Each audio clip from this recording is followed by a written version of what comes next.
नमस्कार दोस्तों, स्वागत है आप सभी का।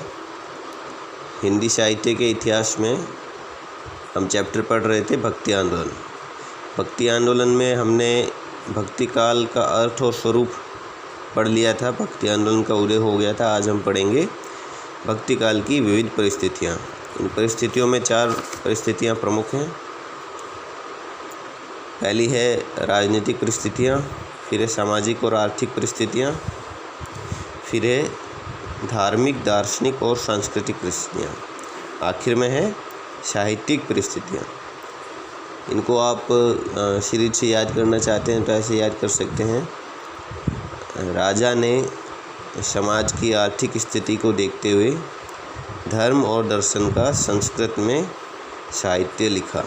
ऐसे करके आप इन सभी को एक सीरीज में याद कर सकते हैं। अभी हम पढ़ेंगे राजनीतिक परिस्थितियाँ। तो राजनीतिक परिस्थितियाँ में उस समय में मोहम्मद गजनवी और मोहम्मद गौरी ने भारत पर आक्रमण किए थे। इन दोनों को ही जनता का विरोध का सामना नहीं करना पड़ा।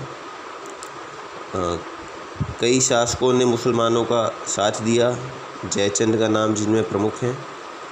कई हिंदू शासकों ने जब आक्रमण हुआ था तो अपने दूसरे हिंदू शासकों की सहायता नहीं की थी, क्योंकि वो आपस में ही झगड़ते रहते थे। दिल्ली में फिर कुतुबुद्दीन ऐबक की सल्तनत आई। कुतुबुद्दीन ऐबक ने हिंदुओं पे शासन करने के लिए उनके साथ मिलकर काम करने का सुझाव रखा तथा उन्होंने उनकी धर्म के मामले में कोई हस्तक्षेप नहीं किया।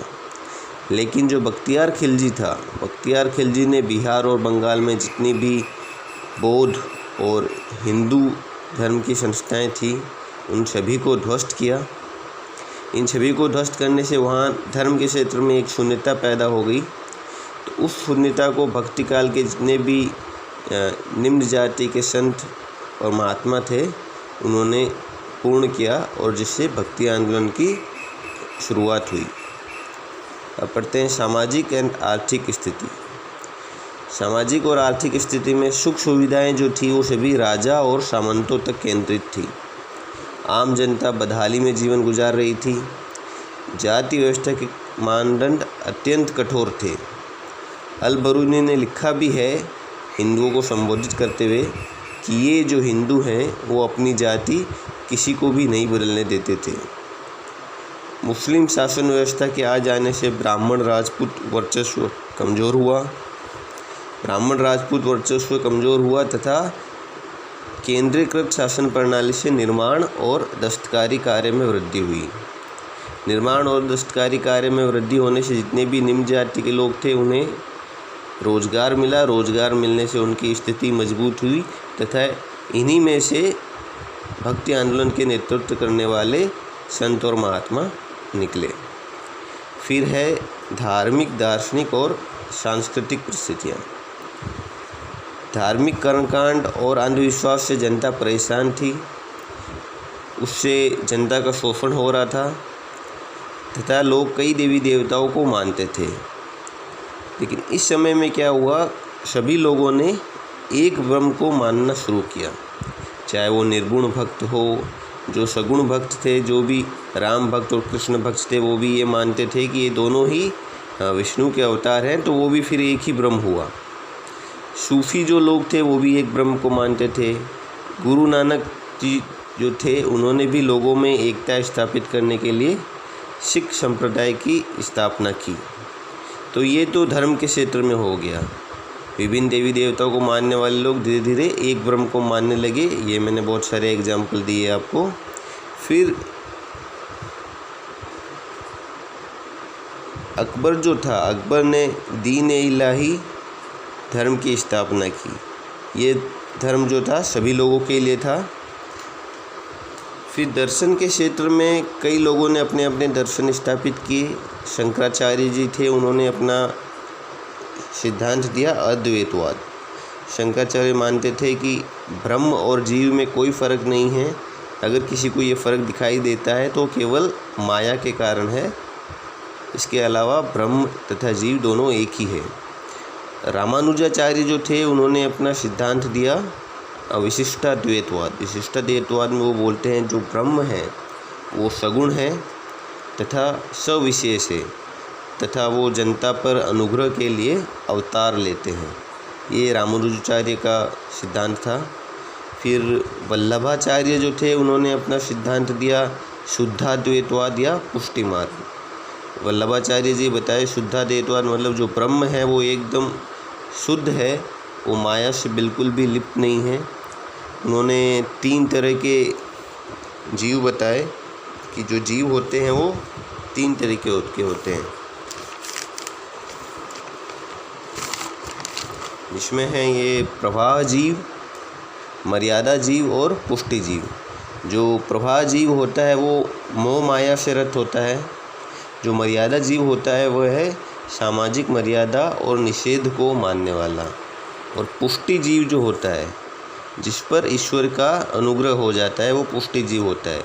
तो सभी को ये वल्लभाचार्य जी मानते हैं जो पुष्टि जीव की ओर अग्रसर होना चाहिए।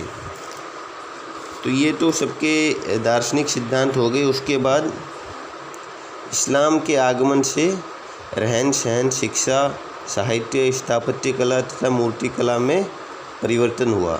ये अभी हम पढ़ रहे हैं सांस्कृतिक परिस्थितियाँ। तो इस्लाम धर्म के आगमन से रहन सहन, शिक्षा, साहित्य, स्थापत्य कला तथा मूर्ति कला में परिवर्तन हुआ। एक मिलीजुली और समन्वित संस्कृति का विकास हुआ। लोक भाषाओं को प्रतिष्ठा मिली तथा लोक संस्कृति का विकास हुआ। तो ये तो हो गया धार्मिक, दार्शनिक और सांस्कृतिक परिस्थितियाँ। अभी हम पढ़ेंगे साहित्यिक परिस्थितियाँ। साहित्यिक परिस्थितियों में क्या था कि इसमें जितनी भी साहित्यिक रचना हुई इस काल में वो ईश्वर भक्ति और सामाजिक समस्याओं से जुड़ी हुई थी। एक और महत्वपूर्ण कार्य इस काल में हुआ वह था अनुवाद। कई साहित्यों का अनुवाद किया गया। इन साहित्यों में प्रमुख था जैसे रामायण और महाभारत है। रामायण तथा महाभारत का फारसी में अनुवाद किया बदायूनी ने। लीलावती जो कि एक गणित का ग्रंथ था उसका अनुवाद भी किया फेजी ने। हुमायूं नामा लिखा गया, ये लिखा था हुमायूं की बहन गुलबदन ने। शाहजहां नामा लिखा गया, अकबर नामा लिखा गया, आलमगीर नामा लिखा गया। आलमगीर नामा औरंगजेब जो था उसको आलमगीर भी बोलते थे, तो आलमगीर नामा औरंगजेब के ऊपर लिखा गया। पद्मावत इसी काल में लिखा गया। पद्मावत ये मलिक मोहम्मद जायसी द्वारा लिखा गया है। सूरसागर सूरदास जी का है, सूरसागर लिखा। रास पंचाध्याय ये नंददास जी ने लिखा। रामचरितमानस, गीतावली, कवितावली ये तीनों तुलसीदास जी द्वारा लिखे गए। कवि प्रिया, रसिक प्रिया, अलंकार प्रिया ये लिखे गए केशवदास द्वारा। तो ये सारे साहित्यिक परिस्थिति थी। इतने सारे साहित्य उस काल में लिखे गए थे। इस काल से पहले जितने भी साहित्य जो थे वो चारणों द्वारा राजा महाराजाओं की प्रशस्ति के लिए लिखे जाते थे। तो दोस्तों आज हमारा ख़त्म हो गया है भक्ति काल की व्युत्पत्तियाँ। अगली क्लास के साथ मिलेंगे। धन्यवाद।